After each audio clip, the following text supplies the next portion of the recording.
কাছে যেভাবে এসেছে আমি ঠিক সেভাবেই পড়ছি। তিনি লিখেছেন, আসসালামু আলাইকুম যশু ভাই, আশা করি ভালো আছেন সবসময়। চাই ভালো থাকেন এবং ভালো থাকুক ভৌতিক কথা। আমি ভৌতিক কথার একজন সম্মানিত ব্লু ডায়মন্ড স্টোরি টেলার হিসেবে নিযুক্ত আছে আমি আব্দুল হালিম। গ্রাম উত্তর বলরামপুর, থানা তিতাস, জেলা কুমিল্লা, এখন সৌদি প্রবাসী। প্রতি সোমবার মানেই আলাদা কিছু, সোমবার মানেই ভয়ের কিছু। পাশে আছেন প্রিয় জেফি ভাই এবং আপনারা শ্রোতাগণ। আজকের ঘটনাটি একটু অন্যরকম কিছু, একটু ভিন্ন রকম ঘটনা নিয়ে আসলাম আপনাদের মাঝে। আশা করি আজকের ঘটনাটি আপনাদের ভয়ঙ্কর সুন্দর লাগবে। ঘটনাটি যার কাছ থেকে নিয়েছি আমি সরাসরি তার ভাষায় বলছি। আমি নিরয় সরকার। আমার গ্রামের বাড়ি দক্ষিণাঞ্চলে, গোপালগঞ্জ হয়ে কালনা ফেরি পার হয়ে নড়াইল যেতেই আমাদের বাড়ি। তবে আমি সেই ছোট থেকেই ঢাকাতে বড় হয়েছি। গ্রামে তেমন যাওয়া হতো না, সেই ছোটবেলাতে যেতাম। আমি যখন ছোট ছিলাম তখন গ্রামটি ছিল অনেক নির্জন এবং ভয়ানক, তাই আমরাও যেতে চাইতাম না এবং বাবা ও আমাদের নিয়ে যেতেন না। আমার দাদা দাদি যখনই আমাদের দেখতে চাইতো তখন ঢাকায় চলে আসতো। একদিন হঠাৎ খবর আসলো আমার দাদা খুব অসুস্থ হয়ে পড়েছেন। খবরটি শুনে আমার বাবা এবং আমার মা সাথে সাথে আমাদের গ্রামের বাড়ি যাওয়ার জন্য প্রস্তুতি নিচ্ছিলেন। তখন আমার বার্ষিক পরীক্ষা ছিল। আমি তখন কলেজে পড়তাম, প্রথম বর্ষের ফাইনাল পরীক্ষা ছিল। সময়টা ছিল আনুমানিক 2011 সাল। আমার বাবার নিজের বিজনেস ছিল, তাই কোনো রকম ছুটি বা ঝামেলা ছিল না। বাবার ব্যবসায়ের একজন সৎ ম্যানেজার ছিল। বাবা সেই ম্যানেজারকে সকল কিছু বুঝিয়ে কিছুদিনের জন্য গ্রামের বাড়ি যাচ্ছিল। যদিও আমার মা আমার জন্য খুব চিন্তা করছিল, কারণ সে ছোট থেকে আমি তাদের সাথে ছিলাম। একদিনের জন্য হলেও আমি আলাদা কোথাও থাকিনি।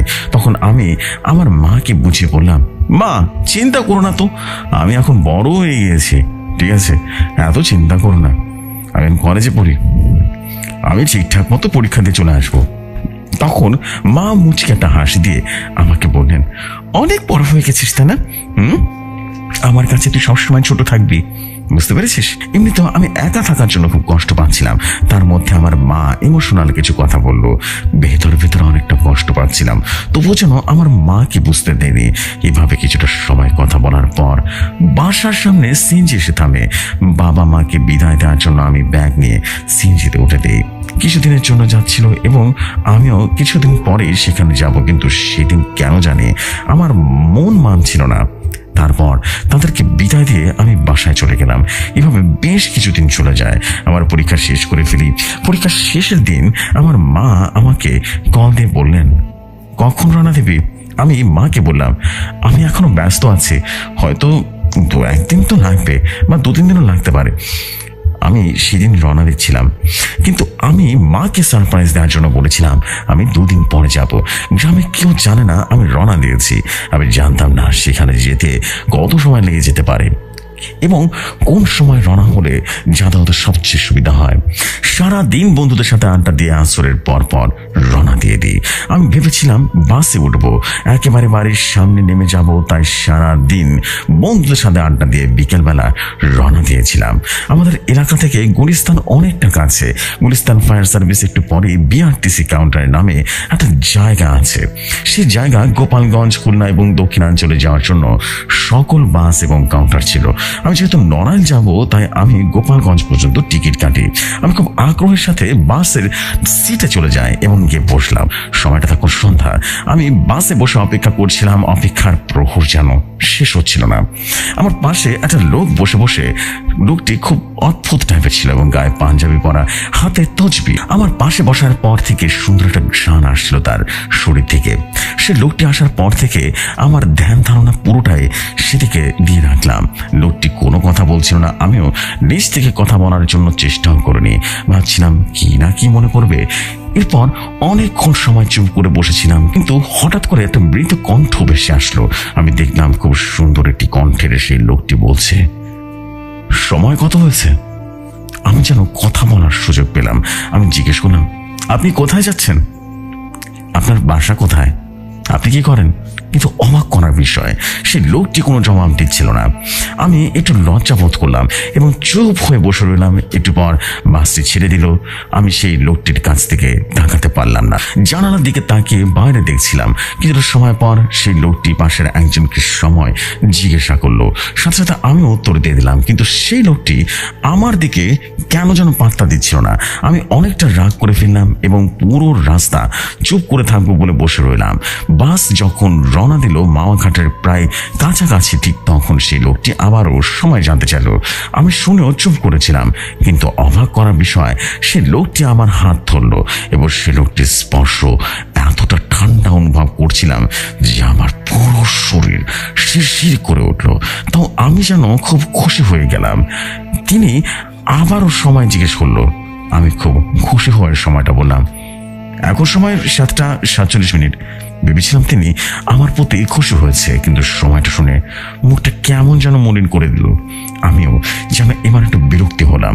একটু পরে সে লোকটি ড্রাইভারকে দেখে বললেন, এই গাড়ি কি ফেরি পার হবে নাকি লঞ্চ পারাপার করতে হবে? তখন গাড়ির সুপারভাইজার বললেন, ফেরি বন্ধ আছে, লঞ্চ হয়ে পাড়ি দিতে হবে। পার হলেই সেখানে একটা গাড়ি আমাদের জন্য অপেক্ষা করছে। এই কথাটা শুনে সেই লোকটি বলল, লঞ্চ দিয়ে পার হলে ঝুঁকি আছে, কারণ একটু পরে ঝড় বৃষ্টি হবে, তাই অপেক্ষা করে সেই ঝড় শেষ হলে লঞ্চটা ছাড়তে বলবেন, ঠিক আছে? এই কথাটা শুনে আমি সহ বাসে থাকা সকলে লোকটির উপরে রেগে গেলাম। আমি তেমন কিছু বলিনি, তবে বাসে বসে বাকি সবাই লোকটিকে পাগল পাগল বলে গালি দিচ্ছিল। লক্ষ্য করলাম লোকটি একদম চুপ হয়ে গেল। আমরা অবাক হলাম যে সারাদিন তেমন কিছুই ছিল না, মেঘলা ছিল না, বা তখন ছিল হালকা শীতকাল। আমার জানা মতে শীতের সময়ও ঝড় বৃষ্টি হয় না। তবুও আমি যেন চুপ করে চিন্তা করতে লাগলাম, মনে মনে ভাবতে লাগলাম, লোকটা এই কথাটা কেন বললো? আসলে কি সামনে বিপদ? ভাবতে ভাবতে হঠাৎ বাসটি লঞ্চের ঘাটে এসে পৌঁছালো। সময়টা তখন রাত 8:55। সবাই বাস থেকে নেমে লঞ্চ ঘাটে যাচ্ছিল। আমিও সকলের সাথে হাঁটা ধরলাম। তখনও ছিলাম ঢাকা এরিয়ায়। প্রায় 9টার সময়ও অনেক জমজমাট ছিল। আমার মোবাইলের চার্জও তেমন শেষের দিকে ছিল। একসময় ভেবেছিলাম যে বাড়িতে কল করে জানিয়ে দেবো আমি আসছি, কিন্তু একবার মনে হলো সারপ্রাইজটা তো দিতে হবে, তাই কল না দিয়ে এমনি হুট করে বাড়িতে পৌঁছে যাব। সকলের সাথে হাঁটছিলাম আর বারবার সেই লোকটার দিকে তাকাচ্ছিলাম। চারদিক ঘন কালো অন্ধকার হয়ে গিয়েছিল, আর তাই আশেপাশে কিছুই যেন দেখা যাচ্ছিল না। আমরা সকলে লঞ্চের কাছাকাছি চলে গেলাম। সেই লোকটি বাসের সমস্যার কথা বলার কারণে সবাই সেই লোকটির উপরে ক্ষেপে গিয়েছিলেন, আর তাই হয়তো সেই কথাটা দ্বিতীয়বার আর কারোর সাথে বলিনি। আমরা বাসের সকলে লঞ্চে উঠে পড়লাম। তারপর আমি সেই লোকটিকে খুঁজতে লাগলাম। এদিকে সেদিকে আমি তাকাতে থাকলাম এবং সেই লোকটিকে খুঁজতে লাগলাম, কিন্তু কোথাও যেন সেই লোকটিকে দেখা যাচ্ছিল না। ভেবে নিয়েছিলাম হয়তো সেই লোকটি আজকে রাতে রওনা দিবে না, তাই হয়তো কোথাও আশ্রয় নেওয়ার ব্যবস্থা করছে। আমিও কিছু না ভেবে চলে যাচ্ছিলাম। তখনই আমি ঘুরে ফিরবো, ঠিক তখনই সেই লোকটিকে দেখলাম। দেখতে পেলাম এক পাশে সেই লোকটি দাঁড়িয়ে আছে, মুখটা মলিন করে দাঁড়িয়েছিল সেই লোকটি। আমি বুঝতে পারলাম সেই লোকটি আমার দিকে যেন বারবার তাকাচ্ছিল, এমন কিছু একটা বলতে চাচ্ছিল। আমিও এক দৃষ্টিতে তাকিয়েছিলাম, কিন্তু কেন যেন কিছু বলছিলাম না।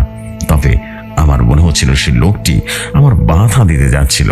তবে এটাই ছিল শেষ লঞ্চ, ঘাটে তেমন কোনো লোক ছিল না, তাই আমি সকলের সাথে চলে যাব ভাবলাম।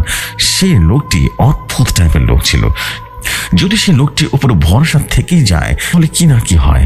আমি যেন দোটানায় পড়ে যাই এবং অবশেষে আমি লঞ্চের ভেতরে ঢুকে যাই এবং কিছু একটা সময় পরে লঞ্চ ছেড়ে দেয়। বলে রাখা ভালো, লঞ্চটা এপার থেকে ওপারে যেতে প্রায় 45 মিনিট থেকে 1 ঘন্টার মতো সময় লাগতে পারে। আশেপাশে কিছু লোকদের আমি এটা জিজ্ঞেস করেছিলাম, তারা অবশ্য বলেছে দিনের বেলা 45 মিনিট থেকে 1 ঘন্টা লাগলেও রাতের বেলা অনেক সময় লেগে যায়। ঠান্ডা পরিবেশ, শীতল হাওয়া আমার কাছে খুব ভালো লাগছিল। জীবনে এই প্রথম রাতের বেলা লঞ্চে উঠে এবং এত সুন্দর পরিবেশ ছিল। লঞ্চটা বেশ কিছুটা চলার পর আমার কানে কে জানি সেই লোকটার কথা বারবার মনে হচ্ছিল। আমার চোখের সামনে সেই লোকটি যেন বারবার ভেসে আসছিল, আর বারবার সেই লোকটির কথা বলাগুলো যেন আমার গানে বাজছিল। কিছুক্ষণ পর ঝড় বৃষ্টি আসার কথাটা আমার যেন মাথায় ঘুরতে থাকে। আমি ভাবতে থাকি যদি আসলেই হয় তাহলে কি হবে, যদি কোনো দুর্ঘটনা ঘটে যায় তাহলে আমি কিভাবে বাঁচবো। আমি তো সাঁতার জানি না। এসব চিন্তায় আমার জন্য মাথা ঘুরছিল।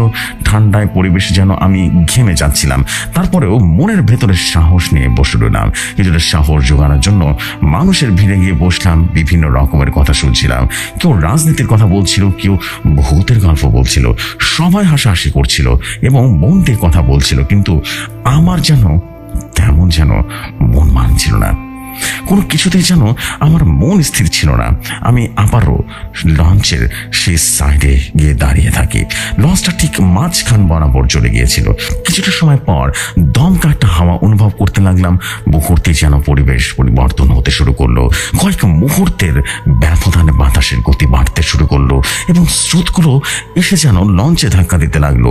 শো শব্দ শুরু হয়ে গেল এবং বাতাসগুলো যেন ভয়ঙ্কর আওয়াজ করছিল এবং নদীর স্রোত যেন ক্রমাগত বাড়ছিল। আমার ভেতরের ভয়টা যেন ধীরে ধীরে বেড়ে যাচ্ছিল। আমি অনেকটা ভয় পেয়ে ভেতরে চলে যাই এবং ভাবতে থাকে আসলে তো ঝড় চলে আসছে এবং হয়তো সামনে বিপদ। এমনিতেই আমি সাঁতার জানি না। এই পদ্মা নদীর স্রোতের কাছে সাঁতার জানা লোক যেন অসহায়। আমি রীতিমতো কান্না করে দিলাম। সাথে সাথে পকেট থেকে ফোনটা বের করে ফেলি। বের করে যে না মাকে ফোন দিতে যাব, দেখতে পেলাম আমার ফোনটি বন্ধ হয়ে গিয়েছে। তার মানে আগে দেখেছিলাম ফোনে চার্জ ছিল না। আমার চিন্তা যেন ক্রমাগত বাড়তে থাকে। শুনতে পেলাম আশেপাশের মানুষজন চিৎকার চেঁচামেচি করা শুরু করে দিয়েছে। মহিলা এবং বাচ্চাগুলো কান্নাকাটি করা শুরু করে দিয়েছে। অনেক লোক এদিক সেদিক ছোটাছুটি করছিল। অল্প সময়ের মধ্যে লঞ্চের ভেতরে নীরবতাটা যেন হাহাকারে পরিণত হয়ে গেল। লঞ্চটি যেন নদীর স্রোতের এদিক থেকে সেদিকে ঢুলছিল এবং বাতাস এবং নদীর স্রোত বাড়ার পাশাপাশি মানুষের চিৎকারগুলো যেন দ্বিগুণ বেড়ে যাচ্ছিল। চারদিক শুধু পানি আর পানি। বাড়ি ঘর কিনারা কিচ্ছু দেখা যাচ্ছিল না। কিছু লোক তো রীতিমতো কালিমা পড়া শুরু করে দিল। আমি যেন রীতিমতো ভয় পেয়ে গেলাম। কালিমাতে পরে মরার আগে তাহলে কি সকলে মরার জন্য প্রস্তুতি নিয়ে নিল? কেউ কেউ আল্লাহ আল্লাহ করে জিকির করা শুরু করে দিল। বিভিন্ন লোক বিভিন্ন রকম ভাবে দোয়া পড়তে লাগলেন। সেখান থেকে একজন লোক আজান দেওয়া শুরু করলো। এত সবকিছু আমি মেনে নিতে পারছিলাম না। নিজের মৃত্যুটাকে যেন খুব কাছ থেকে দেখছিলাম। আমি যেন সেই লোকটার কথা বারবার ভাবছিলাম এবং লঞ্চটা ছেড়ে দেওয়ার আগ মুহূর্তে আমার দিকে তাকিয়ে থাকে সেই লোকটির চাহনিতে মনে করেছিলাম আমি যেন নিজেকে নিজে গালি দিতে চাইলাম। কেন রয়ে গেলাম না সেখানে? কেন আমরা বিশ্বাস করলাম না সেই লোকটাকে? আমিও যেন আতঙ্কে কালিমা পাঠ করা শুরু করলাম এবং মা মা বলে চিৎকার করতে লাগলাম। কিছু সময় পর বৃষ্টি শুরু হয়। শো শো বাতাসের সাথে সেই বৃষ্টিগুলো যেন লঞ্চের ভেতরে ঢুকতে চাচ্ছিল। সেই বৃষ্টিগুলো যেন সকলের শরীরে শুয়ের মতো করে আঘাত করতে থাকে। সকলে ধাক্কাধাক্কি করে যেন আমাকে একটু দূরে সরিয়ে দিল। দেখলাম কে কাকে ধাক্কা দিয়ে লঞ্চের মাঝখানে থাকতে পারে। একজন আরেকজনকে সাহায্য করবে কি উল্টো যেন একজন আরেকজনকে বেড়ে বেঁচে থাকতে চায়। ধাক্কাধাক্কির কারণে একটা সময় পরে আমি লঞ্চের একটা সাইডে পড়ে যাই। সাথে সাথে কেউ একজন আমাকে উঠালো। যখন আমি তাকে ধন্যবাদ দিতে যাবো, পেছনে তাকিয়ে দেখি আমি অবাক হয়ে গেলাম। আমার নিজের চোখে যেন আমি বিশ্বাস করতে পারছিলাম না। আমি দেখতে পেলাম সেই লোকটি যে লোকটাকে আমি দেখেছিলাম সামনে দাঁড়িয়েছিল এবং আমি নিজের চোখে দেখলাম লঞ্চটি ছেড়ে দিয়েছে। দূর থেকে দেখলাম সে লোকটি সেই ঘাটে ছিল এবং তাহলে সেই লোকটি লঞ্চে কিভাবে এখন? অবাক হওয়ার পাশাপাশি আমি যেন কিছুটা সাহস পাই। আমি যেন সেই লোকটির হাত ধরে শক্ত করে ধরে রাখলাম। সেই লোকটি আমার একটা হাত ধরে নরম কণ্ঠে বলল, ভয় পেও না, আল্লাহর উপর ভরসা রাখো। সকল কিছুর মালিক আল্লাহ। মনে মনে আল্লাহকে ডাকতে থাকো। বেশি ভয় পেলে চোখ বন্ধ করে রাখো। আরেক ধ্যানে আল্লাহকে স্মরণ করতে থাকো, কারণ বিপদে আল্লাহকে বেশি বেশি স্মরণ করতে হয়। আমিও যেন সেই লোকটির কথায় চোখগুলো বন্ধ করে নিলাম এবং সেই লোকটির হাত চেপে ধরে মনে মনে আল্লাহর নাম জপতে লাগলাম। আল্লাহর শক্তিশালী কিছু গুণগত নাম দিতে লাগলাম। আমি যেন আল্লাহর নাম নিতে নিতে সেই লোকটির হাত শক্ত করে চেপে ধরলাম। এভাবে অনেকক্ষণ যাওয়ার পরে বুঝতে পারলাম আশেপাশে চিৎকার চেঁচামেচি কিছুটা কমে গিয়েছে এবং বাইরে থেকে আসা শব্দগুলো যেন বন্ধ হয়ে গেল। নদীর স্রোত যেন স্বাভাবিক হয়ে গেল। অল্প সময়ের মধ্যে চলে আসা সেই স্রোত এবং বাতাস যেন হিংস্রতা দেখিয়ে আমার অল্প সময়ের মধ্যে চলে গেল। আমি ভালো করে তাকিয়ে দেখলাম আমি লঞ্চের একটা লোহায় শক্ত করে চেপে ধরে রেখেছি। তাহলে সে লোকটা কোথায়? আমি একটু আগেও তো সে লোকটাকে দেখলাম। সে লোকটা আমার সাথে কথা বলেছে। আমি তার হাত শক্ত করে ধরে রেখেছিলাম। তাহলে গেল কোথায়? সকল কিছু স্বাভাবিক হওয়ার পর আমি সেই লোকটাকে খুঁজতে লাগলাম। পুরো লঞ্চে এদিক সেদিক যেতে লাগলাম আমি, কিন্তু কোথাও যেন সেই লোকটি নেই। আমি যেন চিন্তায় পড়ে যাই। লোকটা অদ্ভুত, আসলে আবার অদ্ভুত ভাবে চলে গেল। কিছু সময় পর বুঝতে পারলাম লঞ্চটি ওই পাড়ে চলে গিয়েছে। সকলে লঞ্চ থেকে নেমে যাচ্ছিল। আমি দ্রুত লঞ্চের সামনে চলে যাই, কারণ আমি দেখতে চাচ্ছিলাম সেই লোকটি লঞ্চ থেকে নেমে যাচ্ছিল কিনা। পুরো প্রথম থেকে শেষ পর্যন্ত দেখলাম, কিন্তু লোকটি নেই। আমি শেষের দিকে ঘাট থেকে উঠে গেলাম এবং নির্দিষ্ট সেই বাসে গিয়ে বসলাম। নিয়ম ছিল যার যার সিটে বসা। যেহেতু আমার পাশের লোকটি আসেনি, তাই সিট খালি ছিল। যেহেতু পুরো বাসের লোকই আমরা পার হয়েছিলাম, তাই দ্রুত সকলে বাসে চলে যায় এবং বাস ছেড়ে দেয়। মাওয়ার ওপার থেকে বাসে ওঠার পর ভাটিয়াপাড়া নামক একটা স্থানে নামতে হবে। সেখান থেকে অটো অথবা ভ্যান নিয়ে কালনাঘাটে যেতে হবে। সেখান থেকেও আবার ফেরি পার হয়ে যেতে হবে। তারপরে কিছু সময় পরে আমাদের ওই গ্রাম। এভাবে ভাবতে ভাবতে আমি একটু ঘুমিয়ে যাই। সুপারভাইজার একটু পরে ডেকে বলেছিল ভাড়াটিয়া কে কে নামবে বলার জন্য। তখন আমার ঘুম ভেঙে যায়। আমি বলি আমি নামবো। বলার পর সেই লোকটি বললেন, ভাই আস্তে আস্তে সামনে চলে আসেন, একটু পরে নেমে যেতে হবে। আপনি একাই নামবেন, এই বাসটি বেশিক্ষণ থামবে না, তাই আগে থেকে বাসের গেটে চলে আসেন। আমিও তার কথা মতো গেটের সামনে চলে যাই এবং কিছু সময় পর বাস থেকে নেমে যায়। নামার পর চারিদিকে তাকাতে লাগলাম। যদিও বাবা মার সাথে দু একবার আসা হয়েছিল, তাও দিনের বেলাতে, আর আজ একা আসলাম, তাও রাতের বেলাতে। নেমে যেন আমি ভয় পাচ্ছিলাম। চারিদিকে যেন শুনশান, মানুষ শূন্য ভাটিয়াপাড়া। সেখানে আমি গাড়ি বা একটা মানুষও যেন ছিল না। আমি যেন রীতিমতো ভয় পেতে থাকি। মোবাইলটা বন্ধ হয়ে গেছিল, তবে আনুমানিক মনে হচ্ছিল তখন রাত 12টা থেকে 1টা বাজে। শুনশান গ্রাম্য পরিবেশ। আমার খুব ভয় লাগছিল, তবু রাস্তা ধরে আমি কিছুটা হাঁটতে লাগলাম। কিছুটা সামনে যেতেই দেখলাম দূর থেকে একটা আলো দেখা যাচ্ছিল। আলোটা দেখে যেন আমি কিছুটা সাহস ফিরে পাই। দ্রুত হাঁটতে থাকি। সামনে গিয়ে দেখলাম একটা চায়ের দোকান। দোকানে মুরব্বি বসেছিল এবং কিছু লোক ছিল। আমি তাদের সামনে গেলাম। তারা আমাকে দেখে বলে উঠলো, এত রাতে এইখানে কি করছো, কোথায় যাবে? তখন আমি বললাম কালনঘাট পার হয়ে আমাদের গ্রাম। যখন লোকগুলো বলতে থাকলো, তাহলে এত রাতে কেন এসেছে? হ্যাঁ, আমি যেন তার কথার উত্তর দিতে পারছিলাম না। এত রাতে আসার কারণটা যেন আমি বলতে পারছিলাম না। আমি চা কিনে নিলাম। আমি জিজ্ঞাসা করলাম আমি কিভাবে যেতে পারি। তখন সেখান থেকে একজন লোক বলল, এত রাতে ফেরি চলাচল বন্ধ থাকে। আপনারা যেহেতু সেখানে গ্রাম, আপনার তো জানার কথা, জেনে শুনে এভাবে আসলেন কেন এদিকে? আমি যেন তার কথার আবারও কোনো উত্তর দিতে পারছিলাম না। বোবার মতো করে চুপ করে তাকে শুনছিলাম। বুঝতে পারলাম সেই লোকগুলো উপকার তো দূরের কথা, আরো আমাকে উল্টো ভয় দেখাচ্ছে। আমি চারে বিলটি দিয়ে সাথে সাথে হাঁটা শুরু করলাম। তখন পেছন থেকে একজন চিৎকার দিয়ে বলল, ওই মিয়া, সামনে ভূত আছে, সাবধানে যাইও। এই বলে সকলে মিলে হাসাহাসি শুরু করলো। আমার বিপদটাকেও যেন তারা হাস্যরূপে পরিণত করে দিল। তাদের কথা পাত্তা না দিয়ে আমি হাঁটা শুরু করলাম। শুনশান নীরব রাস্তা। রাস্তার আশেপাশে অন্ধকার, রাতের অন্ধকার, শীতল হাওয়া, সবকিছু মিলিয়ে আমার প্রচন্ড ভয় লাগছিল। রাতের নিশীথে বিভিন্ন রকমের ঝিঝি পোকার ডাক শোনা যাচ্ছে, যেগুলো ভয়ঙ্কর ভাবে ডাকতে থাকে। নিজেকে তখন খুব অসহায় মনে হচ্ছিল। তারপর আমি হাঁটছিলাম, তবে বেশিক্ষণ ধরে বুঝতে পারছিলাম আমাকে যেন কে ফলো করছে। মনে হচ্ছিল আমার পেছনে পেছনেও কেউ একজন হাঁটছে। তারপরে আমি সাহস নিয়ে হাঁটতে লাগলাম। তখন থেকে যেহেতু সামনের দিকে যাচ্ছিলাম, মনে হচ্ছিল পেছন থেকে কি শব্দটা ক্রমাগত বাড়ছে। এবার জন্য আমি থমকে দাঁড়ালাম। জিজ্ঞেস করলাম, কে ওখানে? হ্যাঁ, কিন্তু কোনো সারা শব্দ পাচ্ছিলাম না। আমি আবারও হাঁটা ধরলাম। আবার শুনতে পেলাম আমার পেছনে কিছু একটা আসছে। এবার আরো ভয় পেয়ে গেলাম। ভয় পেয়ে জোরে জোরে চিৎকার দিয়ে বললাম, কে এমন করছেন? আমাকে ভয় দেখাচ্ছেন কেন? হ্যাঁ? শুনতে পেলাম রাস্তার পাশে একটা গাছের ঝোঁক থেকে কিছু একটা শব্দ করছে। আমি সেই দিকে ভালো করে তাকালাম। দেখতে পেলাম সেখানে ঠিক আছে, ঝোঁকটি ক্রমাগত নড়াচড়া করছে আর বাড়ছে।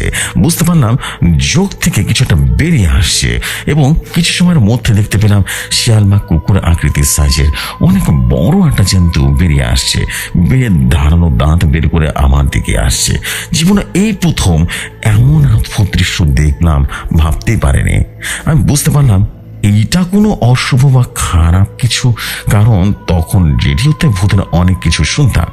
ভূত মানুষের কাছে কি রূপে আসে সকল কিছু আমার জানা ছিল, তাই বুঝে যায় এটা অশুভ শক্তি বা অশুভ খারাপ কিছু। আমার সাথে তেমন ব্যাগ ছিল না, তাই আমি চিৎকার করে দৌড় দিলাম। কোন দিকে যাব, কোথায় যাব, কোনো হদিস ছিল না। আমি কান্নাকাটি করে দিই এবং জোরে দৌড়াতে লাগলাম। সেই জন্তু দিয়ে যেন আমাকে আমার দিকে দৌড়ে আসছিল, কিন্তু বুঝতে পারলাম সেই জন্তুটি মাত্র একটি পা রয়েছে, একটি পা দিয়ে লাফিয়ে লাফিয়ে আমার দিকে দৌড়াচ্ছে। আমিও আমার জীবন বাঁচানোর জন্য দৌড়াচ্ছি, জোরে জোরে চিৎকার করছে আর দৌড়াচ্ছি। এভাবে অনেকক্ষণ চলার পর আমি একটা সময় পড়ে যাই ঘাটে এবং সেখানেই চলে যায়। সেই ঘাটে গিয়ে দেখলাম নীরব শুনশান জায়গা, আশেপাশে যেন কিচ্ছু দেখছি না। ফেরি চলাচল বন্ধ, আশেপাশের মানুষগুলো যেন নেই, একদম ফাঁকা। আমি যেন বারবার সে অবস্থা এবং জন্তুটার কথা ভাবছিলাম। ভয় ভয়ে কাঁপতে লাগলাম এবং মাটিতে বসে পড়লাম। যখন বসে অনেকটা সময় ধরে কান্না করছিলাম, কি করব বা কি করা উচিত আমার মাথায় আসছিল না। কিছু সময় পর দূর থেকে একটা হারিকেন ভেসে আসতে শুনলাম। একটা মাত্র লোক, তাও মধ্যবয়স্ক, এসে আমাকে বলছে, ওই যাবেন? হ্যাঁ, কাঁদতেছেন কেন? তখন আমি সবকিছু খুলে বলবো সেটারও সাহস পাচ্ছিলাম না। আমি লোকটাকে বললাম, আমি একটু পানি খাবো, কারণ দৌড়ে এসে আমার গলা অনেক শুকিয়ে গেছে এবং আমি কাশতে শুরু করে দিয়েছিলাম। সেই লোকটি সেই ঘাটের একটা কল পাড়ে আমাকে নিয়ে যায় এবং সেখানে টিউবওয়েল ছিল, টিউবওয়েলে পানি খাই। আমি ওই পাড়ে যেতে চাই, কিন্তু কিভাবে যাব? তখন লোকটি বলল, চিন্তা নাই, আমি আছি, আমার এই ট্রলার আছে, আমি আপনাকে পৌঁছে দেব। এই রাতের বেলা অনেক বিপদে পড়ে যায়, আমি আছি রাতের বেলা, যারা বিপদে আর পরে তাদেরকে পৌঁছে দিই। আমি যেন সাহস ফিরে পেলাম, অনেকটা খুশি হয়ে যায়। এভাবে একটা লোক পেয়ে যাব ভাবতেই পারিনি। সেই লোকটি আমাকে বলল, চলেন, ট্রলারে নিয়ে যায়। এটা বলে সেই লোকটি হাঁটতে থাকে, আমিও হাঁটছিলাম, পিছে পিছে হাঁটছিলাম এবং অনেকটাই খুশি হয়ে গিয়েছিলাম। অবশেষে সেই লোকটা নৌকা বা ট্রলারে আমাকে পৌঁছে চলে যায়। যাওয়ার পর আমরা দুজনে সেই ট্রলারে উঠে যাই। ট্রলারে যাওয়ার পর আমি একজন অন্যজনের দিকে উপস্থিত দেখতে পেলাম সেখানে একটা মহিলা ঘুমটা আর একটু বড় করে বসে আছে। আমি জিজ্ঞেস করলাম, উনি কে? তখন সেই লোকটি বলল, তিনি তার স্ত্রী, রাতে একা ভালো লাগে না, তাই আজকে এখানে নিয়ে চলে এসেছে। আমিও জানো সাহস ফিরে পেলাম এবং খুশি হয়ে বলি, ঠিক আছে, এটা তো আরো ভালো সময় কেটে যাবে। তাহলে একটু পর সেই লোকটি ট্রলারটা ছেড়ে দেয়। আমি ভয় এবং দৌড়ের কারণে অনেকটা হাঁপিয়ে গেছিলাম, তাই ট্রলারে বসার পর একটু হেলান দিয়ে চোখটা বন্ধ করে রাখি। ট্রলার চলছিল, আমিও ভাবতে থাকি কিভাবে সারপ্রাইজটা দিব, কিন্তু রাস্তার মধ্যে এত সব বিপদে যে পড়েছি, এসব বলবো কিভাবে? ট্রলারটি মোটামুটি নদীর মাঝামাঝিতে চলে যায়। যাওয়ার পর বুঝতে পারলাম ট্রলারে যেন সেই জন্তুটির মতো কিছু একটা শব্দ করছে। আমি যেন কিছুটা ভয় পেয়ে যায়, ভয় আমার বুকটা ছ্যাঁত করে ওঠে। আমি সেই লোকটির দিকে জিজ্ঞেস করলাম যে নৌকাটার মধ্যে শব্দটা কিসের? তখন সেই লোকটি বলল, কই, কোন শব্দ তো আমি শুনতে পাচ্ছি না। আমি মনের ভুলভাবে বিষয়টা এড়িয়ে গেলাম। তারপরে যেন সে শব্দটা আরো বাড়ছিল। আমি রীতিমতো ভয় পেতে থাকি। আমি ভালো করে দেখলাম সেখানে বসে থাকা সেই মহিলাগুলো শব্দ করছে। আমি সেই লোকটিকে বললাম, আপনার স্ত্রী এবার শব্দ করছে কেন? এটা বলে আমি সেই মহিলাটার দিকে ভালো করে তাকালাম এবং যা দেখলাম বা বুঝলাম, আমি কোনোটাই ভয় পেয়ে গেলাম। আমি ভাবতেও পারিনি আমি এমন একটা পরিস্থিতির মধ্যে পড়ে যাব। আমি যেন দেখছি সে আমার পেছনে দাঁড়ানো সেই জন্তুটি এখানে কাপড় পেঁচিয়ে বসে আছে। আমি বুঝতে পেরে একটা চিৎকার দিই এবং সেখানে রাস্তা ছিল, তাই দৌড় দিতে পেরেছি। কিন্তু এখানে নদী, আমি সাঁতারও জানি না। আমি যেন খুব অসহায় মনে করছিলাম নিজেকে। কিছু মুহূর্ত পর দেখলাম সেই নৌকা আবার ট্রলারের মাঝেও যেন একটা জন্তুতে খুব ধীরে ধীরে পরিণত হচ্ছে এবং আমাকে দেখে তেড়ে আসছে। ভেবে পাচ্ছিলাম না কি করব। ভাবছিলাম নৌকা থেকে লাফ দিব, কিন্তু লাফ দিলে মৃত্যু নিশ্চিত। নৌকা থাকলে এই জন্তুগুলোর হাতে মরবো, এখানে মৃত্যু সেখানে মৃত্যু।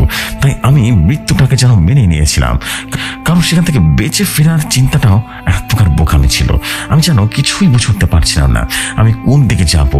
সেই লোকটির কথা মনে পড়ছিল। সেই লোকটি বলেছিল আল্লাহর গুণগত কিছু নাম নেওয়ার জন্য।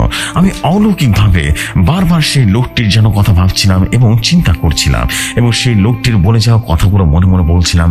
আমি দুটো চোখ বন্ধ করে নিলাম এবং আল্লাহর শক্তিশালী গুণগত কিছু নাম আমি জপতে লাগলাম। আমি অনুভব করতে লাগলাম সেই জন্তুগুলো আমার কাছে ধীরে ধীরে আসছে এবং উপলব্ধি করতে পারলাম জন্তুগুলো আমার শরীরে ধরছে। আমি যেন কাঁদতে লাগলাম এবং আমার মাথা ঘোরাচ্ছিল। জীবনে এই প্রথমবার মরতে হবে আমি কখনো কল্পনাই করিনি। আমি শেষবারের মতো কালিমা পাঠ করে নিলাম। আমি বুঝতে পারলাম কালিমা শরীফের এত শক্তি। কালিমা বলার সাথে সাথে সেই জন্তুগুলো আমার কাছে থেকে দূরে সরে যায় এবং সেখান থেকে ভয়ঙ্করভাবে শব্দ করতে থাকে।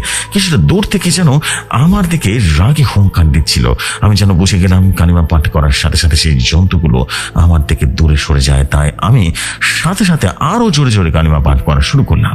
দেখতে পেলাম সেই জন্তুগুলো নৌকায় পড়ে কাঁদতে ডাকছিল। এত এত ঘটনা শুনেছিলাম, কিন্তু কালিমার শব্দ শুনে এভাবে জন্তুগুলো ভয় পেয়ে যাবে ভাবতে পারেনি। আমি আরো জোরে কালিমা পাঠ করতে লাগলাম এবং আয়াতুল কুরসি পড়া শুরু করে দিলাম।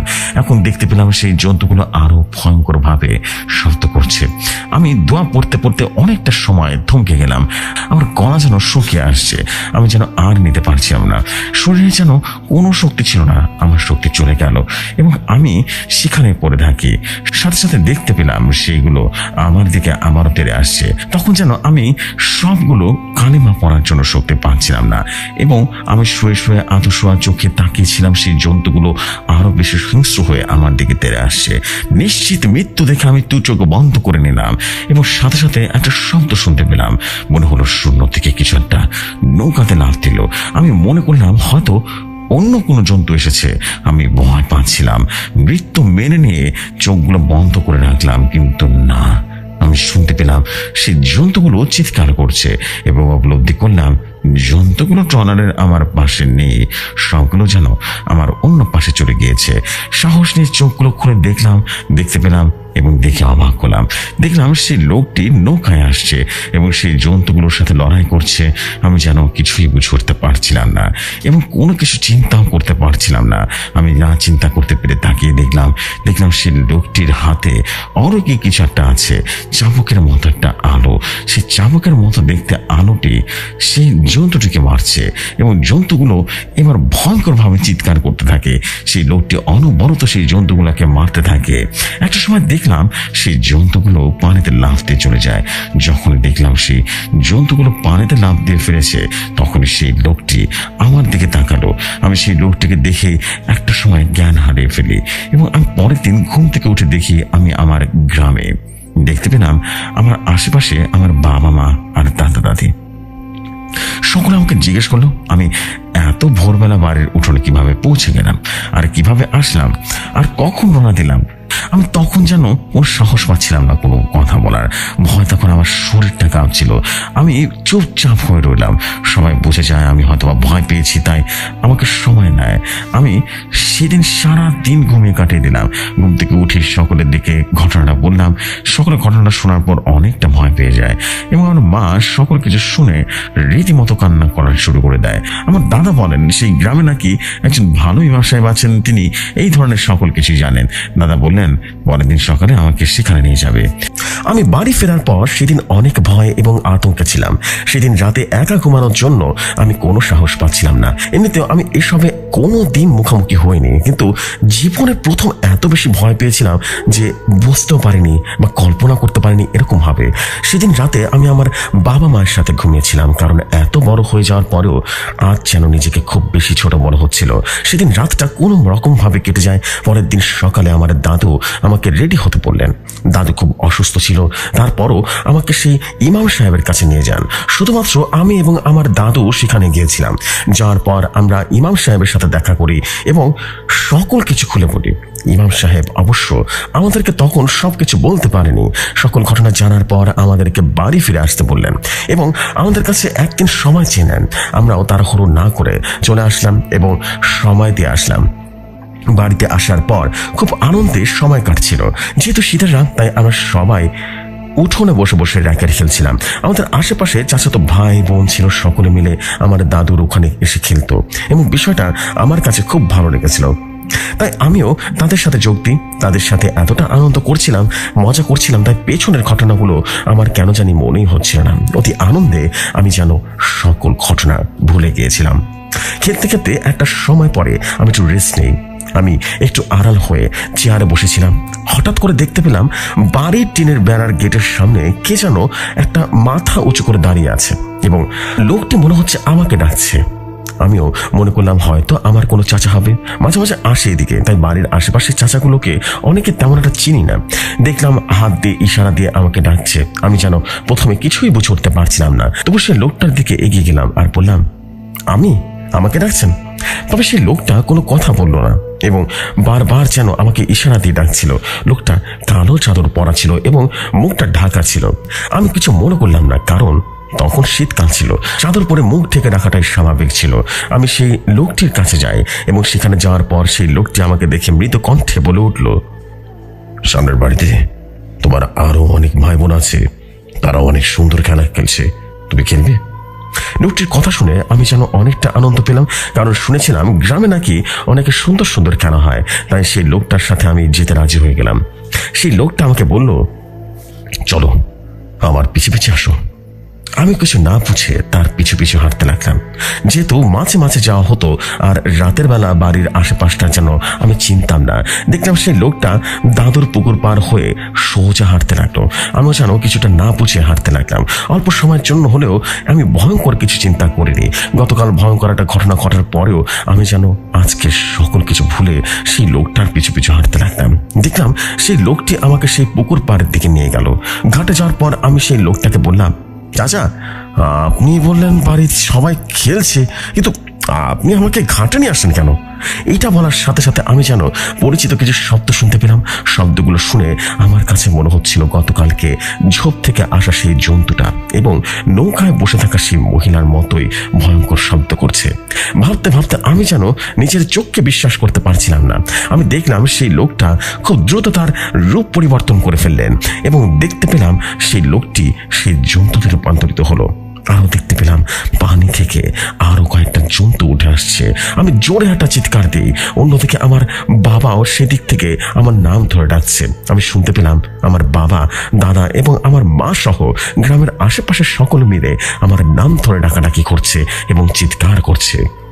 এদিকে আমিও যেন চিৎকার করা শুরু করলাম। সাথে সাথে দেখলাম সে ভয়ঙ্কর দানবগুলো আমার খুব কাছে চলে আসলো। আমি পেছন ফিরে জোরে একটা চিৎকার দিয়ে দৌড় দিলাম। আমার দাদুর বাড়ির পুকুর পাড়ে অনেকগুলো ডাব গাছ লাগানো ছিল। ঘন ডাব গাছের কারণে আমি ঠিক মতো দৌড়াতে পারছিলাম না। জোরে জোরে চিৎকার দিয়ে আমি যেন দৌড়াতে থাকি। ঠিক তখনই আমি একটা ডাব গাছের সাথে অনেক জোরে ধাক্কা খেলাম এবং সাথে সাথে সেখানে পড়ে গেলাম। তারপরে আমি জ্ঞান ফিরে দেখি আমি আমার দাদুর ঘরে শুয়ে আছি। আমার আশেপাশের সকলেই খুব আতঙ্কিত হয়ে দাঁড়িয়েছিল। আমার মা রীতিমতো কান্না করছিল। আমি দীর্ঘ 4 ঘন্টা অজ্ঞান থাকার পর জ্ঞান ফিরে পাই। আমি শুনেছি সেই অজ্ঞান হওয়ার পর থেকেই আমার মা রীতিমতো কান্না করছিল এবং এখনো কান্না করছে। আমিও যেন সব কিছু মেনে নিতে পারছিলাম না। ভয়ে আতঙ্কে কান্না শুরু করে দিলাম। আমি সকলকে বলতে লাগলাম, আমার সাথে এগুলো কেন হচ্ছে? আমি কি করেছি? কেন আমার পিছনে এরকম অশুভ শক্তিগুলো লেগে আছে? এগুলো বলতে বলতে আমি খুব কান্না করে দিই। সেখানে দাঁড়িয়ে থাকা সকলে আমার আতঙ্ক এবং কান্না দেখো অনেকটা চিন্তায় পড়ে যায়। একটু পরে দেখলাম আমার দাদু সে ইমাম সাহেবকে নিয়ে আমার কাছে আসেন। ইমাম সাহেব এসে মুখটা মলিন করে আমার পাশে বসেন। তিনি আমার পাশে বসে আমার মাথায় হাত বুলিয়ে দিলেন এবং সকলকে বলতে লাগলেন, ছেলে, অনেক বড় বিপদ হয়েছে। এই ছেলের পিছনে নাচ নাচ জিন আর শক্তিশালী এক অশুভ জন্তুর নজর পড়েছে, বুঝলে? ইমাম সাহেব আরো বললেন, এই ছেলে যখন বাটি আবার নামছিল না, ঠিক তখন থেকে একটা নাচ নাচ জিন তার পিছনে পিছনে আসে। তারপর এই ছেলে যখন কালনার কাছাকাছি আসেন, তখন সেই প্রাণী ও মানুষ সে জন্তুটাকে দেখে ফেলে। সে বলেছে একটা জোপ থেকে নাকি সে জন্তুটা তার পিছু নিয়েছে। তার মানে প্রথমে পিছু নিয়েছিল নাচ নাচ জিন, পরে আবারও পিছু নেয় সে ভয়ঙ্কর জন্তুটা। সেই নাচ নাচ জিন এবং সে বন্ধুটা মিলা নৌকার উপর হামলা করে। বলে রাখা ভালো, সেই নাচ নাচ জিনের একটা পা আছে, একটা মাত্র হাত, আর চোখও একটা, আর হাতও একটা। ভয়াবহ অবস্থা।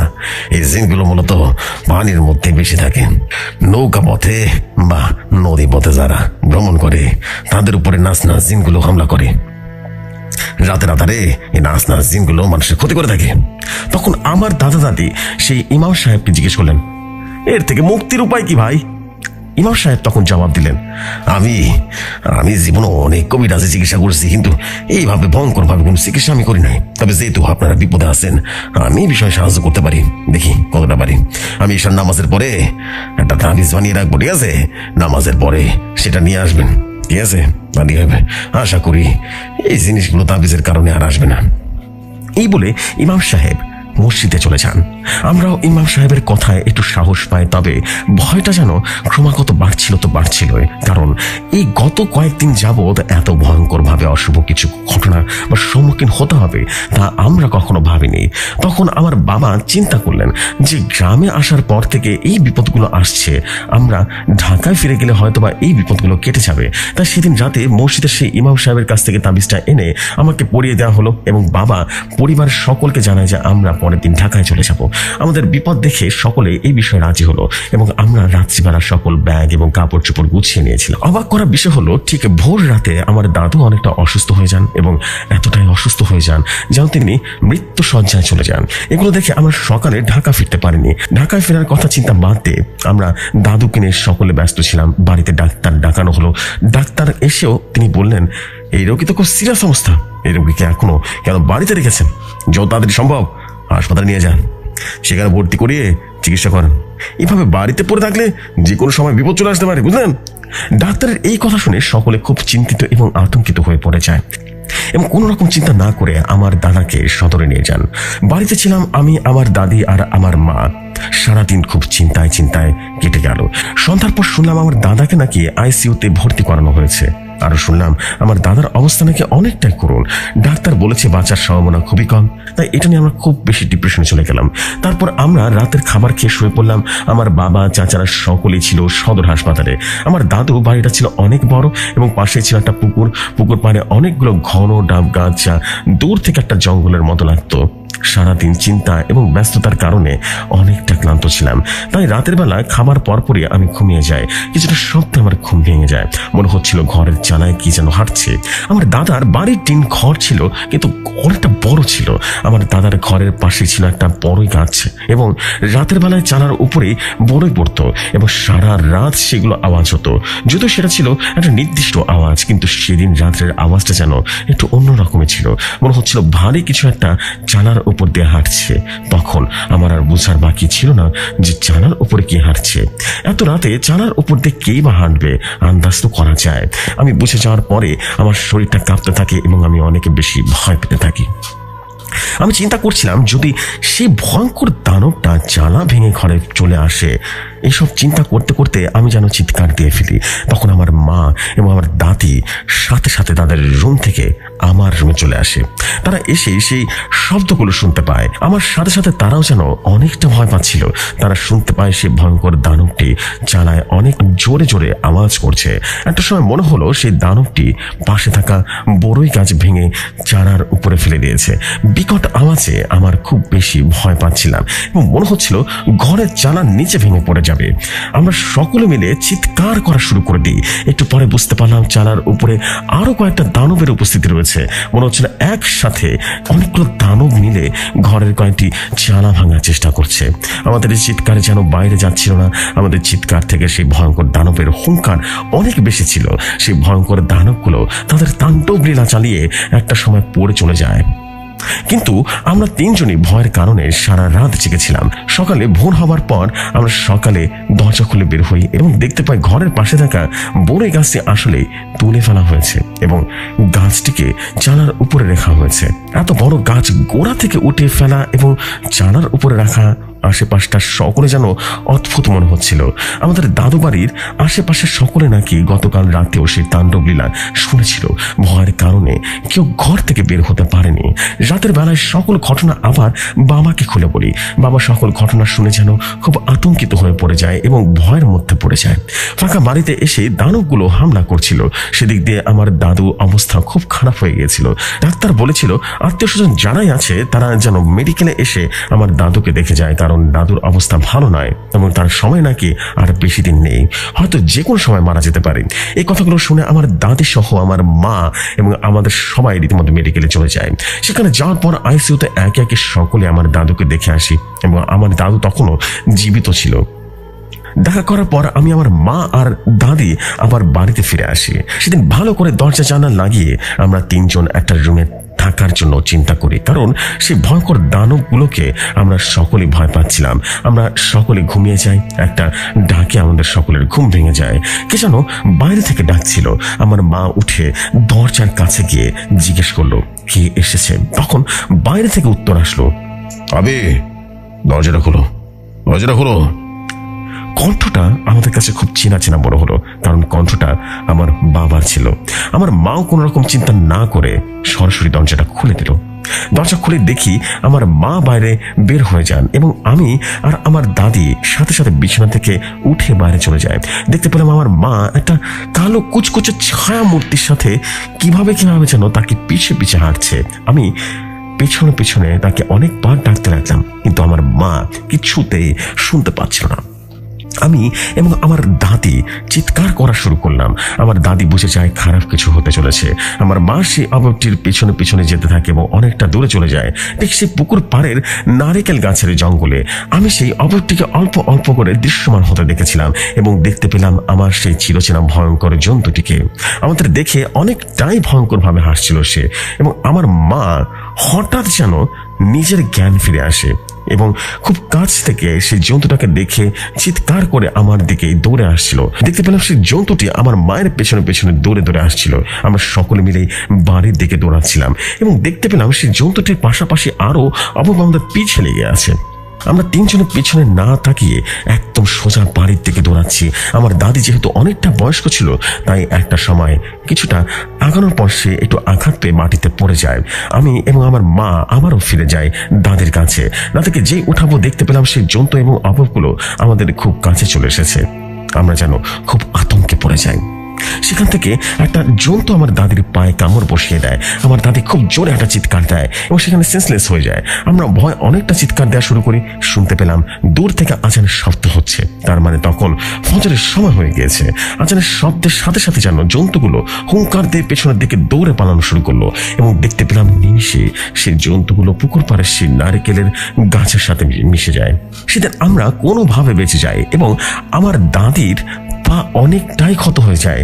সেই জন্তু বা দানবের কামড়ে আমার দাদির পা অনেকটা রক্ত বের হয়ে যায়। সাথে সাথে সকল কিছু আমার বাবাকে জানানো হয়। আমার বাবা জানান আমার দাদিকে যেন সে সদর হাসপাতালে নিয়ে যায়। আমরাও বের হলাম এবং বের হবার পর দাদিকে সেই সদর হাসপাতালে নিয়ে যায়। এদিকে দাদা ছিল আইসিইউতে। অন্যদিকে দানবের দ্বারা আক্রান্ত হয়ে দাদিও মেডিকেলে ভর্তি হয়ে যান। আমাদেরকে মেডিকেলে রেখে আমার বাবা বাড়িতে চলে যান এবং সেই ইমামের সাথে দেখা করেন। ইমামের কাছে সকল কিছু খুলে বলার পর ইমাম বললেন, আমার জানা মতে যে শক্তিশালী তাবিজ দিয়েছি, এই তাবিজের কারণে সেই দানবগুলো তো সরে যাওয়ার কথা, কিন্তু এখনো কেন গেল না বুঝতে পারলাম না। তো এই দানব বা অশুভ শক্তিগুলো অনেক শক্তিশালী বুঝতে পারতেছি। যদিও আমি একটা জিনের মাধ্যমে সকল কিছু জেনেছি, কিন্তু তাদের শক্তি সম্পর্কে, ভয়ানকতা সম্পর্কে আমার কোনো ধারণা নেই। আমি সামান্য একটা মসজিদের ইমাম সাহেব, আর এছাড়া কিছু না। পাশাপাশি টুকটাক জিনে ধরা, মানুষের চিকিৎসা করে ভূত প্রেত বা অশুভ শক্তির সাথে লড়াই করার ক্ষমতা আমার নাই। তবে আমি আপনার ছেলের কাছে একটা লোকের কথা শুনেছিলাম। সে অদ্ভুত নাকি যাত্রা পথে আপনার ছেলেকে দানব বা জন্তুর হাত থেকে রক্ষা করেছিল। আমার মনে হয় সে অদ্ভুত লোকটি আপনার ছেলেটাকে বাঁচাতে পারে।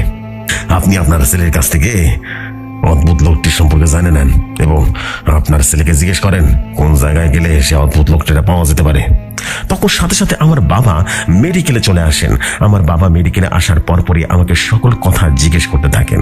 আমাকে বলতে থাকেন আমি সেই লোকটির ঠিকানা জানি কিনা, কিন্তু আমি সেই লোকটির কোনো ঠিকানা জানি না, কারণ সেই লোকটি বাসে ওঠার পর আমার সাথে আর কখনো কোনো কথা হয়নি এবং কোথায় সে নেমেছে সেটাও বলেনি, কারণ তিনি তো মাওয়া ঘাটে রয়ে গিয়েছিলেন আর কালনা নদীতে আমাকে অদ্ভুতভাবে এসে বাঁচিয়েছিলেন। তাই সে অদ্ভুত লোকটি সম্পর্কে আমার কোনো ধারণা এবং পরিচিতি কিছুই ছিল না। তারপরও যেহেতু ইমাম সাহেব বলেছেন সে অদ্ভুত লোকটি আমাকে বাঁচাতে পারে এবং আমি বিশ্বাস করি সেই লোকটি আমাকে উদ্ধার করতে পারে, কারণ সে অদ্ভুত লোকের সম্পর্কে, শক্তি সম্পর্কে অনেকেই ধারণা হয়ে গিয়েছে। নিশ্চিত মৃত্যুর মুখ থেকে সেই লোকটি আমাকে দানব এবং জন্তুর হাত থেকে বাঁচিয়েছিল। আমি বারবার যেন চিন্তায় পড়ে গেলাম এবং সেই লোকটা সম্পর্কে কিছু মনে পড়ে কিনা সেটা চিন্তা করতে লাগলাম।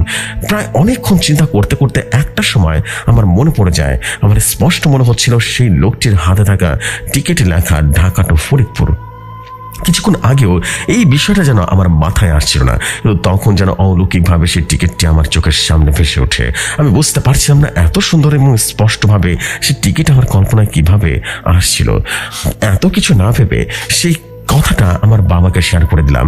তখন বাবা যেন আশ্বাস পায়, কিন্তু শুধুমাত্র একটা জেলার নাম দিয়ে অদ্ভুত লোকটিকে খুঁজে বার করাটা খুবই কষ্টসাধ্য। তবুও এই বিপদ থেকে উদ্ধারের জন্য আমার বাবা যেন সকল কিছুই করতে রাজি ছিলেন। আমার বাবা আমাকে এবং আমার মাকে মেডিকেলে থাকতে বললেন। বলেই আমার চাচাকে নিয়ে আমার বাবার সাথে সেই ফরিদপুরে রওনা দিয়ে দেন এবং যাওয়ার সময় বলে যান কোনো রকম সমস্যা হলে যেন সাথে সাথে আমার বাবাকে জানানো হয়। তখন আমার বাবা চলে যাওয়ার পর আমি আমার মা মেডিকেল থেকে যাই। মেডিকেল থেকে আমরা যেন সাহস পাচ্ছিলাম। সারাটা দিন পরে রাত্রে নেমে আসে এবং মেডিকেলের ভেতরে রোগী ছাড়া অন্যান্য লোক থাকার অনুমতি ছিল না, কিন্তু আমরা ডাক্তারকে সকল কিছু বুঝিয়ে বললাম। বুঝিয়ে বলার পর ডাক্তার রাজি হয়ে যায় এবং আমাদের ফ্লোরে থাকতে দেয়। আমরাও যেন একটু আশ্রয়ের জন্য সেই ফ্লোরে বিছানা করে শুয়ে পড়ি। মেডিকেলে এবং ফ্লোরে শুয়ে আমরা কেন যেন ঘুম আসছিল না। একটা সময় আমি মেডিকেলের বারান্দায় গিয়ে হাঁটতে থাকি।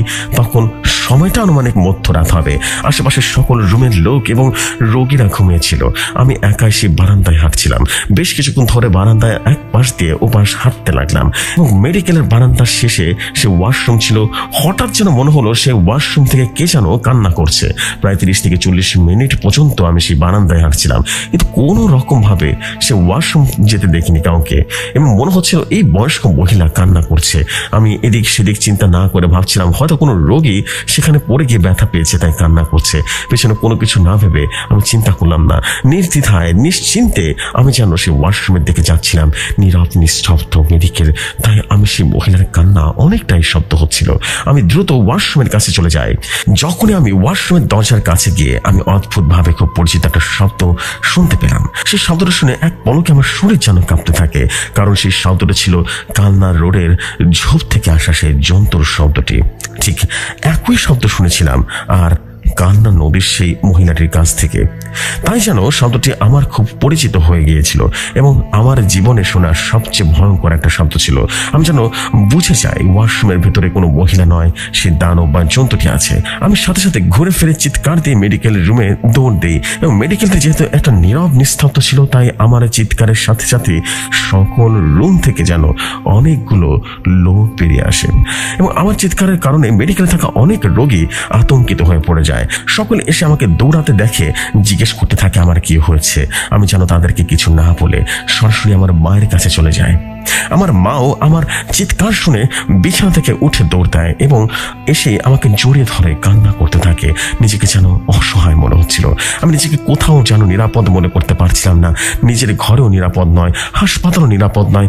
এইভাবে যেন আমি খুব আতঙ্কিত হয়ে পড়ে গিয়েছিলাম এবং ভয় পেতে থাকি। আমি সাথে সাথে সেই রাত্রিবেলায় আমার বাবাকে ফোন দিই। আমার বাবা সবকিছু শুনে আরো বেশি ভয় পেতে থাকে এবং আমি জিজ্ঞেস করলাম সেই লোকটিকে পাওয়া গেছে কিনা। বাবা তখন বলল, আশেপাশে অনেক লোকজনের দেখা হয়েছে, কিন্তু কোন রকম অদ্ভুত লোকের তো দেখা পাওয়া গেল না। তবে কয়েকটা জায়গা বাকি আছে, দেখি আজ সেখানে যেতে পারি কিনা। এই বলে আমাদেরকে সাবধানে থাকতে বললেন। আমরা সাবধানে থাকবো, কিন্তু কিভাবে থাকবো সেটাই যেন বুঝতে পারছিলাম না। আমার মা যেন রীতিমতো আমাকে নিয়ে ভয় পেতে থাকলো। আমার ভাবতেই পারছিলাম না যে আমার কারণে এতটা ভয় এবং আতঙ্ক ছিল আসে পুরো পরিবার। কিছুদিন আগে আমার জীবনটা খুব সুন্দর ছিল। ঢাকা থাকতে খুব সুন্দরভাবে চলাফেরা করতাম। এরকম ভয় ভীতি আতঙ্ক আমার কোনো চিন্তাতেও আসেনি, কিন্তু গ্রামে আসার পর থেকে আমাদের উপরে অনেকটা বিপদ চেপে আসে। একদিকে দাদা আইসিইউতে ভর্তি, অন্যদিকে দাদি দানবের দ্বারা আক্রান্ত হয়ে মেডিকেলে ভর্তি। একদিকে বাবা সে অদ্ভুত লোকটাকে খুঁজতে চলে গেছে, আর একদিকে আমি আর আমার মা সে জন্তুমা দানবের থেকে পালিয়ে বেড়াচ্ছি। এই যেন এক বিষাদময় জীবন হয়ে গিয়েছিল এবং একটা সময় পর আমি ভাবতে থাকলাম হয়তো কোনো না কোনো ভাবে সেই জন্তু বা দানবগুলো আমাকে মেরে ফেলবে। পরের দিন জানতে পারলাম আমার দাদা মারা গিয়েছেন এবং এই খবর আমি আমার বাবাকে জানানোর পর বাবা ফিরে আসেন। এসে দাদার লাশ বাড়িতে নিয়ে যান, দাফন কাফন সম্পন্ন করলেন। দাদা শোকের কাছে যেন আমরা সকল কিছু ভুলে গিয়েছিলাম। দাদিও আমার বাড়িতে নিয়ে আসে। এরপর বেশ কয়েকটা দিন তেমন কিছু বোঝা যায়নি। 4 দিন পর আমার দাদার মৃত্যু উপলক্ষে আশেপাশের লোকজন এবং মাদ্রাসার কিছু ছাত্রদের খাওয়ানো হয়। সেই দিনটা যাওয়ার পর রাত্রিবেলা আমার বাবা বললেন পরের দিনই আমরা ঢাকা ফিরে যাব। বাবা ভাবলেন হয়তো ঢাকা গেলে সব সমস্যার সমাধান হয়ে যাবে, বাড়িতে আমার দাদা দাদি থাকবে একাই এবং যাওয়ার জন্য চিন্তা করেন। ঠিক ওই অনুযায়ী সকল ব্যাগগুলো গুছিয়ে কাপড় চোপড় নিয়ে গুছিয়ে নিই। সেদিন রাত্রে অবশ্য কোনো রকম সমস্যা দেখা দেয়নি। দাদা মারা যাওয়ার পর সেদিন দানবগুলো নীরব হয়ে যায়। কথা মতো পরের দিন আমরা ঢাকার উদ্দেশ্যে রওনা দিয়ে দিই। কিন্তু অবাক করার বিষয় হচ্ছে ঢাকা আসতে আসতে আমরা রাস্তায় বিভিন্ন জায়গায় বিভিন্ন সমস্যার সম্মুখীন হয়ে আমরা যেসব গাড়িতে উঠেছিলাম সেই গাড়িগুলো কোনো না কোনোভাবে সমস্যার সম্মুখীন হয়েছে। হয় কোনো গাড়ির চাকা ব্লাস্ট হয়েছে, না হয় গাড়িতে যাত্রীদের মধ্যে ঝগড়া হয়েছে। এভাবে সমস্যার সম্মুখীন হতে হতে আমরা বাসায় চলে আসি। ঢাকা আসার পর ঘনবসতি এবং আশেপাশের সকল মানুষ দেখে আমি খুব সাহস পাচ্ছিলাম। আমি যেন দিন দিন জন্তু এবং দানবগুলোকে ভুলে যেতে লাগলাম। প্রায় বেশ কিছুদিন যাবৎ সেই দানবগুলোকে আমি দেখতে পাচ্ছিলাম না এবং তাদের উপস্থিতি আমি টের পাচ্ছিলাম না। স্বাভাবিকভাবে আমাদের দিন কেটে যেতে লাগলো। বলে রাখা ভালো, আমরা ঢাকার জুরাইন পোস্তগোলা এলাকায় থাকি এবং 5 তলা বিল্ডিং এর 5ম তলায় আমরা থাকি। তার মানে আমাদের উপরেই ছাদ। বিল্ডিংটা অতটা বড় ছিল না, 2 রুমের ফ্ল্যাট, একটা 1 তলায় আর একটা 1 ফ্লোরে। বাবা এসে তার ব্যবসা নিয়োজিত হয়ে যায়। কিছুদিন পর হঠাৎ রাত্রিবেলা আমি কিছু শুনতে পাচ্ছিলাম। মনে হচ্ছিল ছাদের উপরে রাখা ফুলের টপগুলো দিয়ে কেউ ছাদের মধ্যে শব্দ করছিল। আমি মোবাইলটা হাতে নিয়ে দেখলাম তখন সময় 2:55। তখন ঠিক 3টা বাজতে চলেছে। এত রাতে ছাদের উপরে কে বা শব্দ করবে? অদ্ভুত কোনো শব্দ বা ভয়ঙ্কর কিছু আমার কাছে যেন স্বাভাবিকভাবে মনে হচ্ছিল, বা ভয়ঙ্কর কিছু আমার জন্য অপেক্ষা করছে। আমি যেন বুঝে চাই সেই জন্তু বা দানব বা আমারও এসেছে। এগুলো দেখে চিন্তায় আসার পর আমার শরীর কাঁপতে থাকে। আমি আমার রুমে একাই ঘুমাতাম, তাই এই শব্দগুলো শুনে আমি একা রুমের মধ্যে অনেক ভয় পাচ্ছিলাম। শব্দগুলো যেন ক্রমাগত আরো বাড়ছে। এবার যেন মনে হচ্ছিল ছাদের উপরে রাখা কিছু বাঁশ দিয়ে ছাদে আঘাত করছে। আমি যেন রীতিমতো ভয় পেতে থাকলাম। শীতের রাত, বাইরেও তেমন বাতাস নেই এবং ঘরের ভেতরে আমি ফ্যান বন্ধ করে রেখেছিলাম।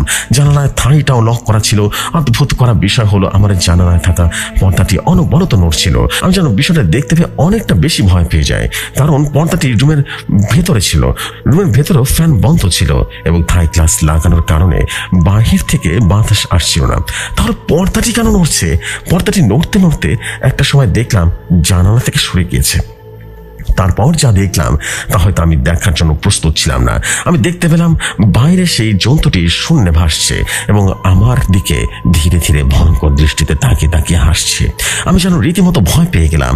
আমিও ভাবতে পারিনি সেই জন্তু এই ঢাকা পর্যন্ত চলে আসবে। এবার যেন আমি অনেক বেশি ভয় পেয়ে যাই। আমি ভাবতে থাকি হয়তো আমার এই জন্তু থেকে কোনোদিন রেহাই পাবো না। সেই জন্তুটি গ্লাসের মধ্য থেকে জিহ্বা দিয়ে চাটতে থাকে এবং আমাকে খুব প্রচন্ডভাবে ভয় দেখাতে থাকে। দেখতে পেলাম সে ভয়ঙ্কর ধারালো মুখ এবং মুখ দিয়ে লালা ঝুলে ঝুলে পড়ছে। আমি ভাবতেই পারছিলাম না সেই জন্তুটিকে কেমন ক্ষতি করেছি যে এভাবে আমার পিছে লেগেছে, আমাকে ভয় দেখাচ্ছে। আমি সকল ঘটনা মেনে নিলাম, কিন্তু ঢাকায় কেন সে আমাকে কষ্ট দিচ্ছে, ভয় দেখাচ্ছে? ঘটনাটা কি? যেহেতু এ সময় আমি অনেকটা অভ্যস্ত হয়ে গেছিলাম, তাই সেদিন কোনো রকম ঢাকা নাকি করিনি। যেদিন রাতটা কোনো রকম ভাবে কাটিয়ে দিই এবং সকালে উঠে আমি আবার বাবাকে সমস্ত ঘটনা খুলে বলি। বাবা মা ঘটনাটা শুনে অনেকটাই আতঙ্ক হয়ে পড়েন। তারা ভেবেছিল ঢাকায় আসার পর হয়তোবা সবকিছু স্বাভাবিক হয়ে যাবে, কিন্তু আমাদের সকল ধারণা সম্পূর্ণ ভুল ছিল।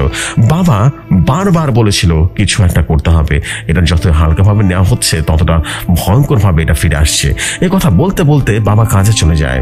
কাজে যাওয়ার পর কাজের জায়গার আশেপাশে পরিচিত সকলে এই ঘটনাটি শেয়ার করে। তখন অনেক রকম ভাবে কথা বললেন। কেউ কেউ বলেছিলেন রাস্তাঘাটে বা দেয়ালে অনেক রকম কবিরাজ এবং তান্ত্রিকের কাজ এবং তদবির বিবরণ দিয়ে থাকে।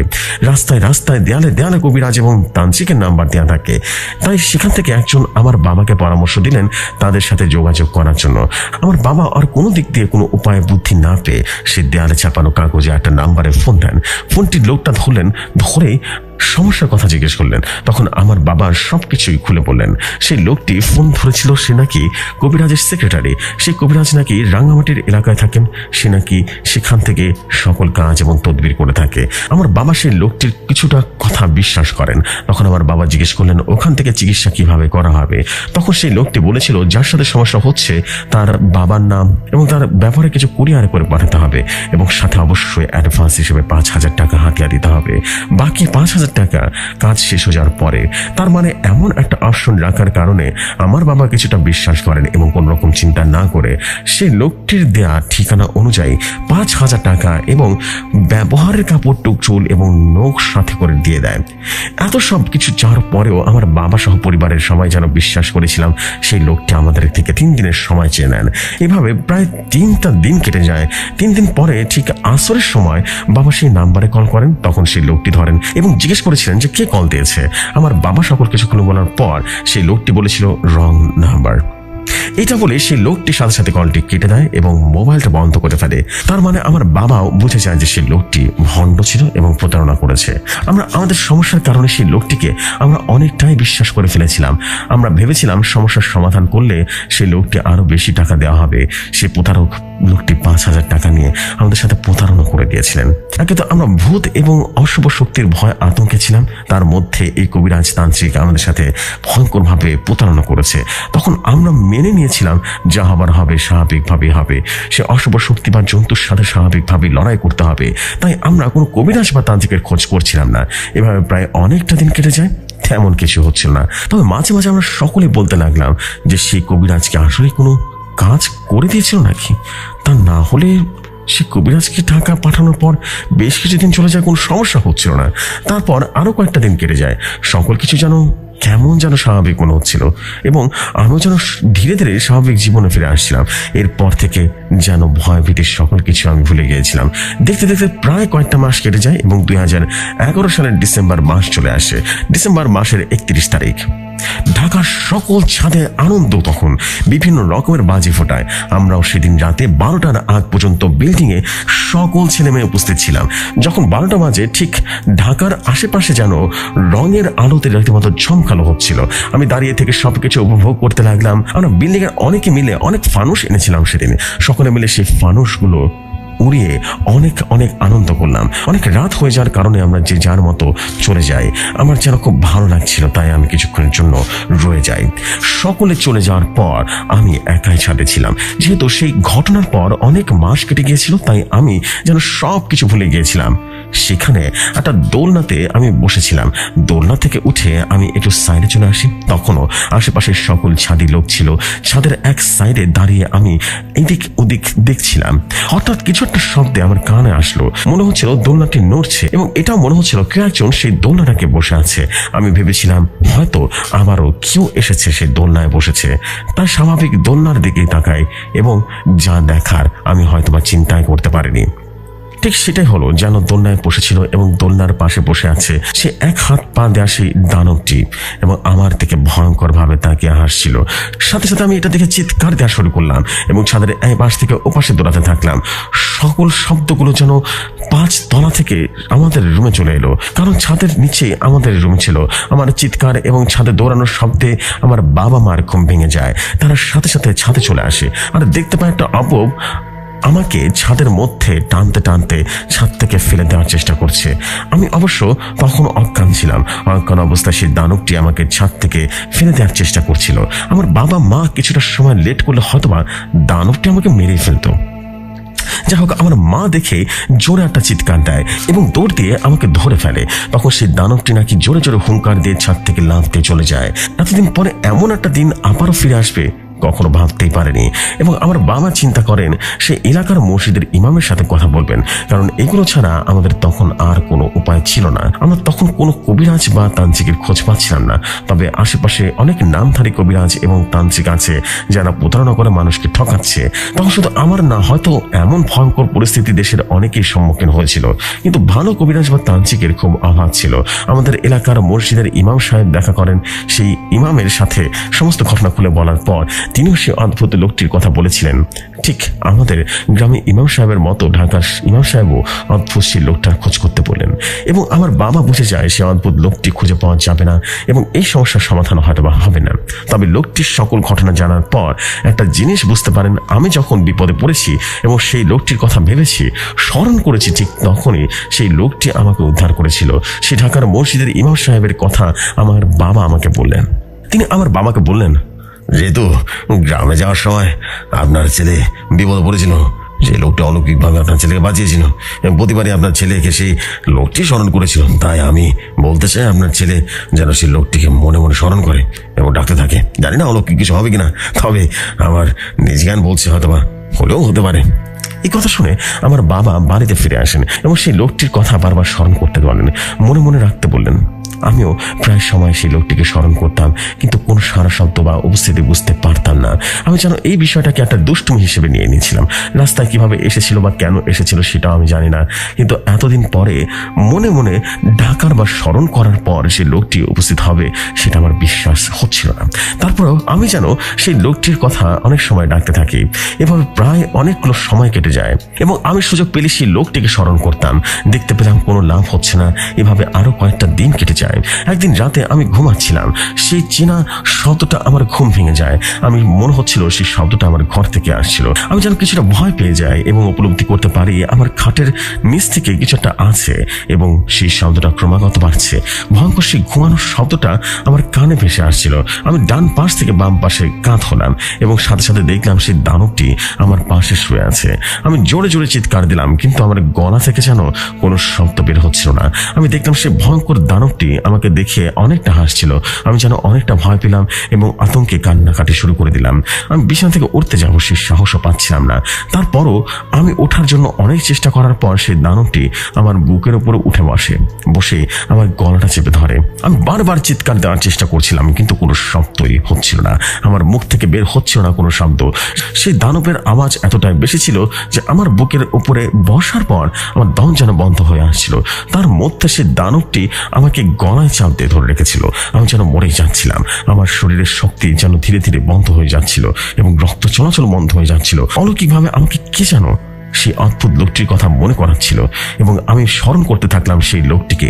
অলৌকিকভাবে আবারও সে এসে উপস্থিত হলো এবং আমাকে উদ্ধার করে এবং প্রায় আমি নিস্তেজ হয়ে যেতে লাগলাম।